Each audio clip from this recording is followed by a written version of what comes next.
Good evening everyone and welcome to Wednesday evening live. I want to talk to you about a shoulder impingement. Now I am going to cheat here, disclaimer here. Shoulder impingements. I'm reading, so bear with me. Shoulder impingements. They occur when the tendon of the rotator cuff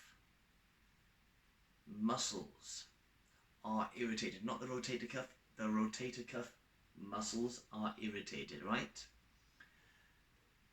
Or compressed as they slide through the shoulder or the shoulder joint, more specifically, often leading to pain, weakness, or reduced range of motion. Treatment for shoulder impingement generally focuses on reduction or reducing inflammation, improving mobility.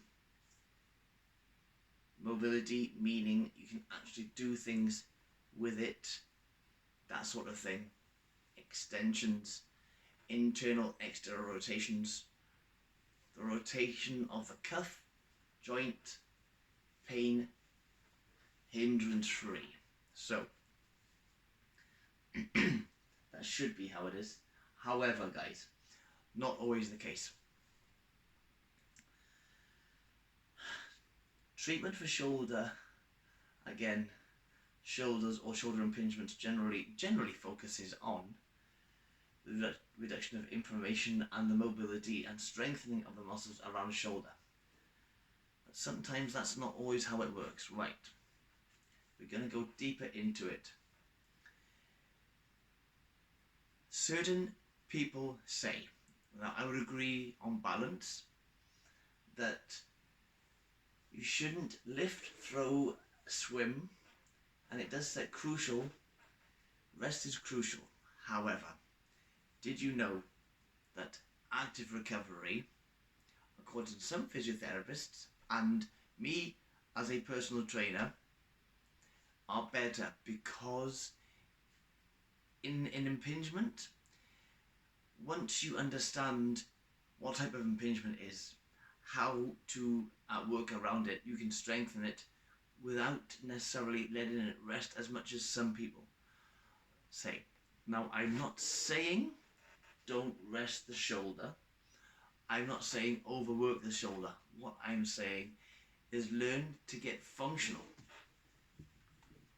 with your movements. So we have here a kettlebell. There are some very simple movements you can do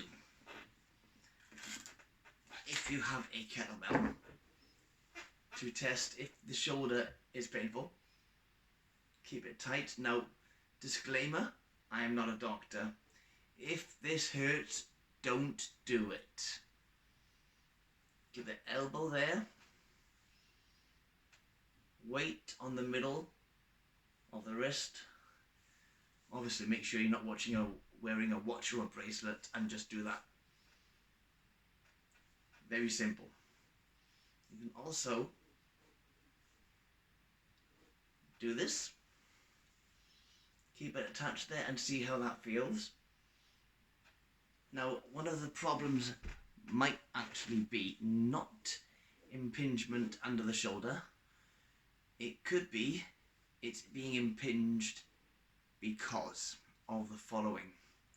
It might not be in the shoulder, it might be in your infraspinatus or your supraspinatus, which are muscles underneath the shoulder blade, which are again linked directly into the rotation cuff, which enable you to do internal and external rotations.